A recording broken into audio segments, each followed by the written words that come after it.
Greetings. I am just back a couple hours ago from the movie Oppenheimer. So I maybe shouldn't record this episode now, or maybe I should. It's a great, great movie. I saw it in one of those real theaters with the surround sound. Pretty impactful message and relevant to our world today. Okay, this is part 3 in a 4-part series on Just Stop Oil. Today I'm going to talk about the 10 pathways to post-growth, or using less fossil fuels, less emissions, because I think they're largely synonymous. Again, this episode is going to be describing our situation. In part 4, I'll advocate, or at least suggest, some pathways for us who are aware and care about these things. First of all, some admin. This will come out Friday morning at 7 Central. 48 hours from now, I highly recommend that everyone watch Reality Roundtable number 3, which is one of our best reality roundtables ever. Of course, there's only 3. With John Erickson, Josh Farley, Kate Rayworth, and Steve Keen, talking about what the 240 million college students in the world are learning in their Econ 101 class that is divorced from the reality we face. I highly recommend people watch it.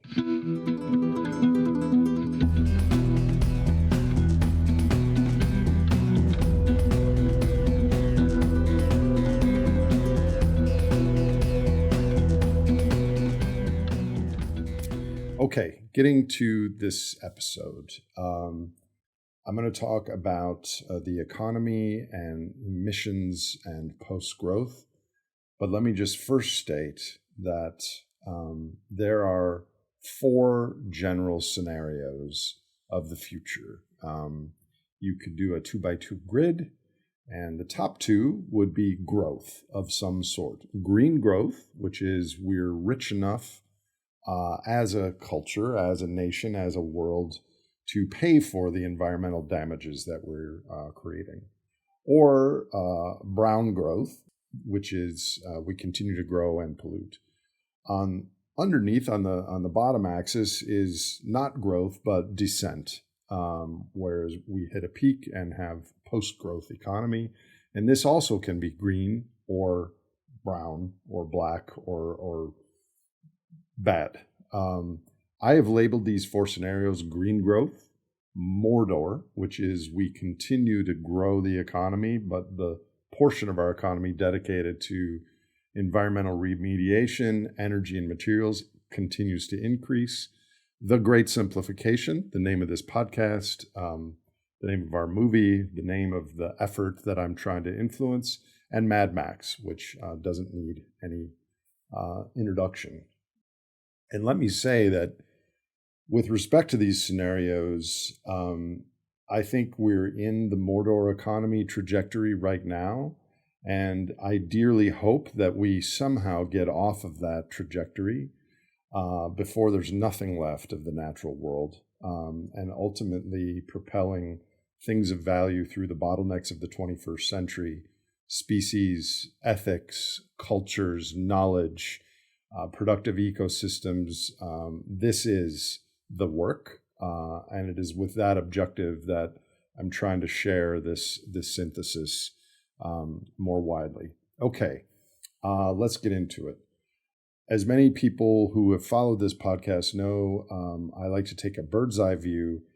The situation that many siloed individual experts in the world are looking at changes when you look at an aerial view of how everything fits together. We need to look at our situation with a systems perspective. And if we do, we realize that we can't solve climate change or social justice or poverty or any of these issues without looking at the other risks that are extant in our system. And I've come up with a silly but apt term to refer to these core risks as the Four Horsemen of the next decade. And the Four Horsemen are interrelated, and so they are not independent. They are a financial bend-break situation, geopolitics and war, complexity in the six-continent supply chain, and the social contract. I'm going to briefly talk about each of these. So for the longest time, hundreds of thousands of years actually, we lived in concert with the biogeochemical flows of sunlight and rain and soil, and there was a maximum that we could live on the scale of renewable resources on the planet, represented by the green line in this graph. Then we puzzled out how to mine under the Earth's surface to get things that were non-renewable on human timescales. These things, like copper or oil, form a Gaussian curve that increase and hit a peak, and then there's a decline. And that can come in many different shapes depending on the technology and how we access it. These things are finite on human timescales. We are living through a big Gaussian curve, which is the carbon pulse. On top of this, we overlay a social construct, which is money. Money powers the world, at least in our transactions, but every monetary claim has energy underpinning it. When commercial banks create money, they do not create energy or copper or dolphins or trees or the interest on the money. So our monetary supply keeps going up and up and up. So even though the money creation and the money existence is an abstract concept, when it's printed or generated as digits in a bank account, it is then spent on real physical things in service of the superorganism, building real infrastructure and connections around the planet that in the not too distant future are going to require energy and materials to maintain. So if this magic wand of credit can no longer function, there will be a very non-abstract physical shrinkage of economic activity in the form of defaults and unemployment and out of business signs and empty office buildings, etc. Since I have been alive on this planet, the United States and the global economy have increased our debt more than we've increased our GDP every single year. This is not sustainable. We are between 350 and 400% debt to GDP as a global culture. And that, just to put it in individual terms, is as if you made $100,000 a year and you owed the banks $350,000. By the way, you're spending more than $100,000 and you're potentially going to get laid off or not have a raise.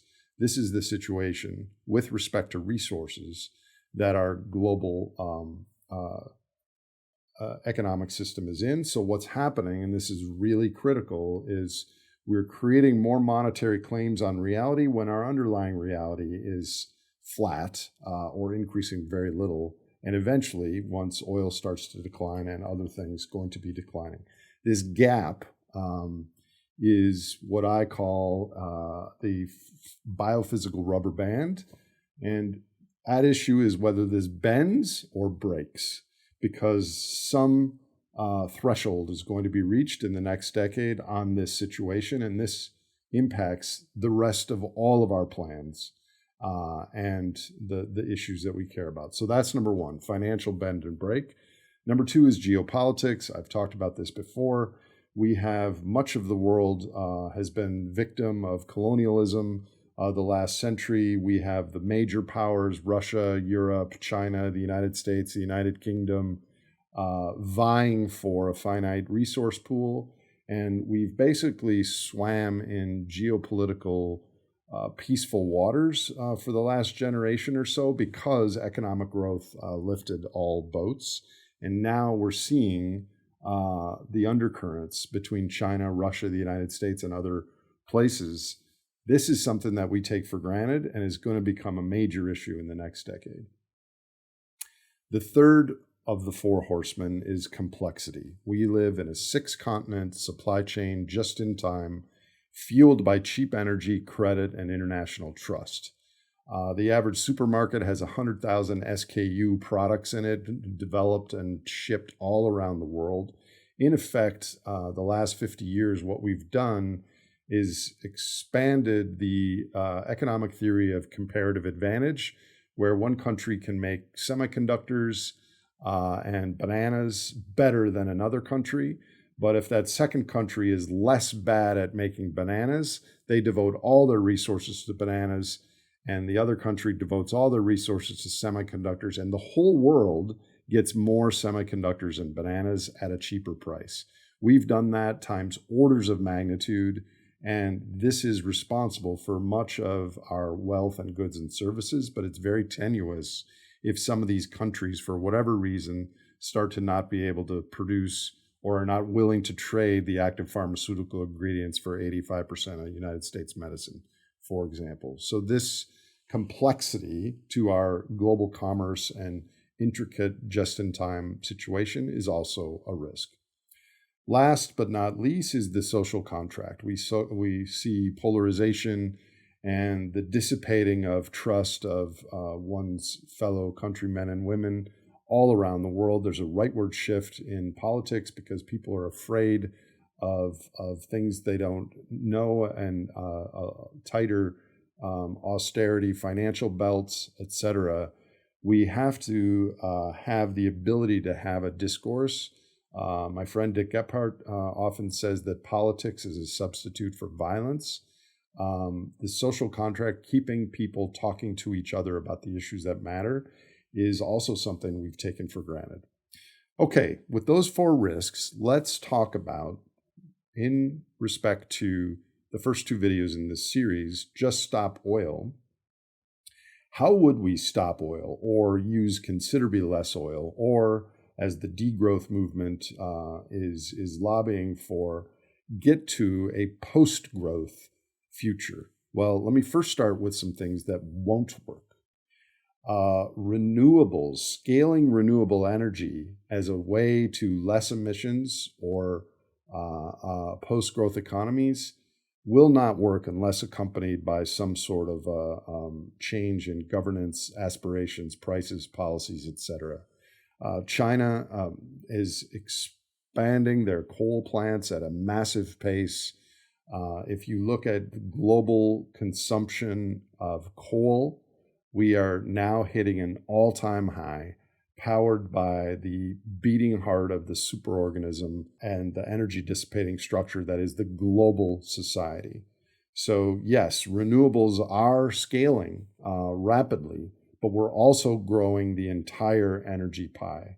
And if we only focus on carbon, yes, we can get lower emissions if we grow renewable energy faster than we're growing the economy, lower than they otherwise would have been, but not lower emissions, or even zero emissions, which is a different thing. So renewable scaling, ceteris paribus, is not going to change our emissions.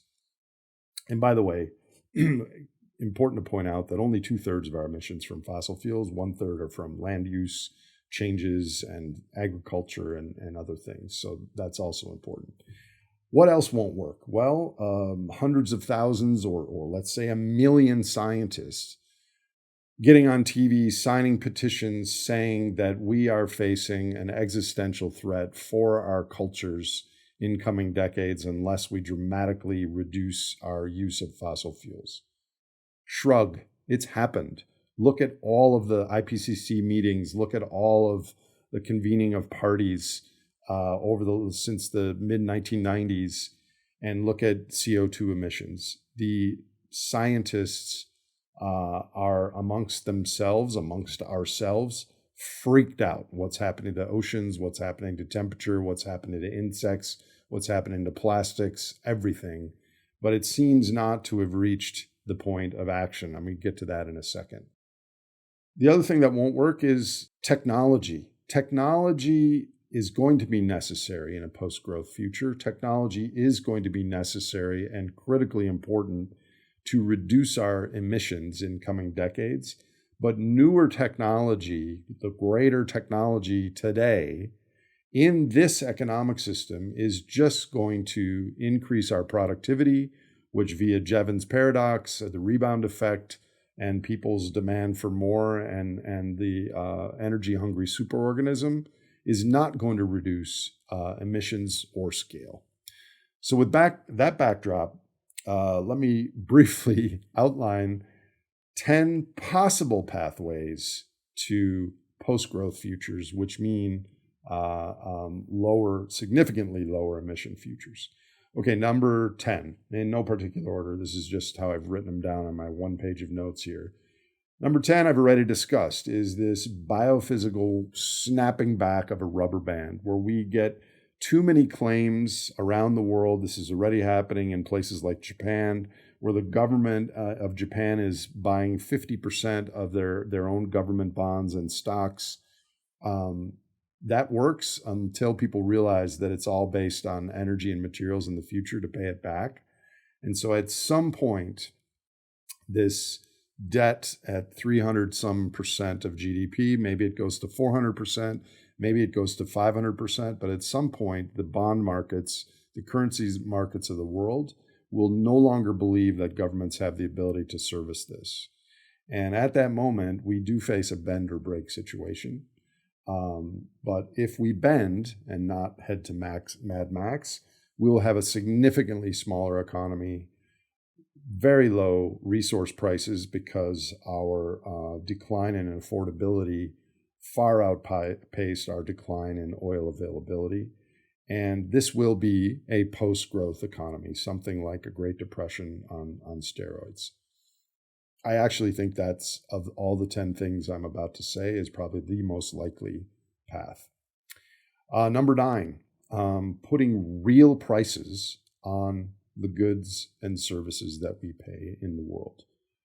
I think if we did full cost externalities were internalized, there would not be a single industry on the planet that would be profitable. But if we, for instance, had oil be $400 a barrel, and gave people signals of that, that would change people's consumption and innovation habits, and that would result eventually in a much smaller economy and lower emissions. I actually co-started an effort called untax.org. You can find it online, where we wanted to research and build constituency and awareness of taxing all non-renewable resources in the world: sand, copper, coal, oil, gas, and remove taxes on humans. 95% of taxes are on humans and corporations. We remove those. So we end up paying much higher prices for things that are heavily dependent on non-renewable inputs, but things like renewables would start to scale because the biggest price input for renewables is human labor, which is renewable. So the problem with this is this would never happen in our current situation because it would crash the economy if suddenly things were 2-3 times expensive. But we could. This is a way to get to post-growth futures. Number 8, some sort of a new economic system that is top-down, directed towards a nation or the world. We could call it authoritarianism. Authoritarianism could come from the rightward spectrum of politics or the leftward spectrum of politics. There could be different flavors of it that included rationing coupons or any number of top-down rules to change consumption patterns. Next would be a change in cultural consciousness. Bucky Fuller famously said that, I can't remember the exact quote, but we're not going to change our existing situation unless we have something better to look forward to.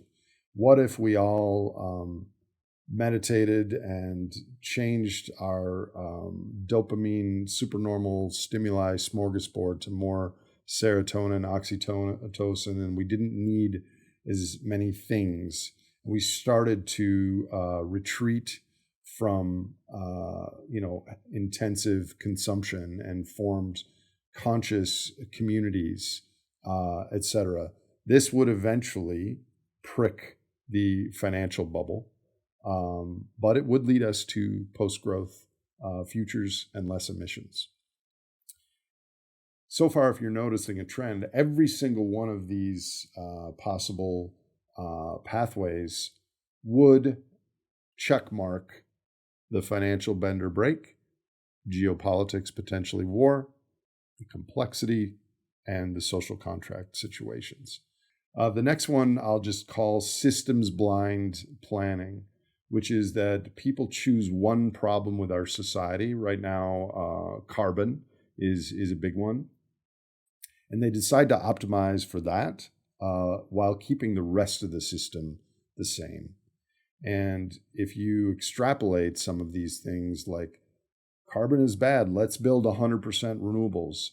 Ironically, places that would do that would actually crash the system because the system can't handle that sort of a non-systemic change, keeping everything else constant. It's why I do not like the Just Stop Oil name or movement, because it doesn't make sense. And I think it's counterproductive to what we really face. But I do think that the systemic view that I've tried to articulate on this website is hard to understand, even harder to acknowledge, and even harder to manifest in policy. So I do think the systems blind planning is a possibility that could actually run into the Four Horsemen. Next, actually, one of the horsemen itself would be war. If there's any nuclear device or major troop hot war, kinetic war between the major powers, that also would lead us to a post-growth future, which would result in less emissions. Another possible pathway to a post-growth future is what I'll label here a spite revolution. This has happened many times in history. Let's say 10 units is a good life. People at an 8 see someone that has 800 and they want to take them down. And they do actions and behaviors and a revolution, pitchforks, etc., that breaks the system. And that, sure enough, that person that had 800 now has 50. But the person that had 8 now has 5. So there is a lot more wealth and income equality, but everyone is poor. And this too has to run the gamut of the Four Horsemen. Another possible pathway to post-growth futures is non-systemic activism. For instance, if people really understood our system and they cared about climate change and really wanted degrowth, we could do some sort of a carbon hunger strike where 5%, 8%, 10% of the population stopped consuming. It would not take too long for that to prick the bend or break biophysical rubber band. I don't think that's likely to happen, but something like that could happen. To extrapolate that, that we could stop having babies. After 5 or 7 years of no more babies, then no more diapers, no more toys, no more school teachers, that too would trigger many or all of the Four Horsemen. So this is the type of thing that could result in post-growth future. Second to last idea I wanted to share, I'll call it here Bard and the Bowmen and Bowwomen. Bard the Bowman was the archer in The Hobbit that slayed Smaug because Smaug had a little chink in his chest that was a weak point. It is possible that some very clever activists could get the clink in the superorganism's chest, and there could be a cascading response to that. I think the superorganism is incredibly strong, incredibly robust. We've made it through 2 near financial collapses. and now we're consuming all-time highs in coal, etc. 99% of people by their day jobs are supporting the continued evolution of the superorganism. I think this is unlikely. Lastly, any number of black swans could influence the Four Horsemen. There could be an EMP pulse, or Yellowstone caldera could explode, or an asteroid, or volcanoes, or our system is so fragile right now that any number of things could upset the apple cart in terms of the things I've laid out. So in summary, we have lived beyond our means for at least 50 years. We are inexorably impacting the biosphere in our home and the natural systems that are part of this world. There is a road closed sign ahead of us in the not too distant future. And all of my work is to inform that moment on how humans respond to these coming events. And could you imagine at that moment if we had a time capsule, and what are the things we would put into that time capsule? What are the plans, the break glass in case of emergency plans for your own life, for your community, for our nation, for our global world, for governance? And if we're putting in those ideas into that time capsule, can we get a head start on those ideas before we're forced to open it? On that note, in part 4 of this longish video series, next week, or maybe 2 weeks from now, because I want to go visit my family, I will have a layout, some suggestions for that trajectory. I hope this makes sense. I'm not advocating for anything I said. I'm advocating for a better future than the default. And I think we have to be realistic about what would actually bring about significantly lower CO2 emissions and or a post-growth economy. And it's not an easy thing. It's not going to happen by scaling renewables or technology or some scientists speaking out. It is going to take an incredibly paradigmatic shift in our society.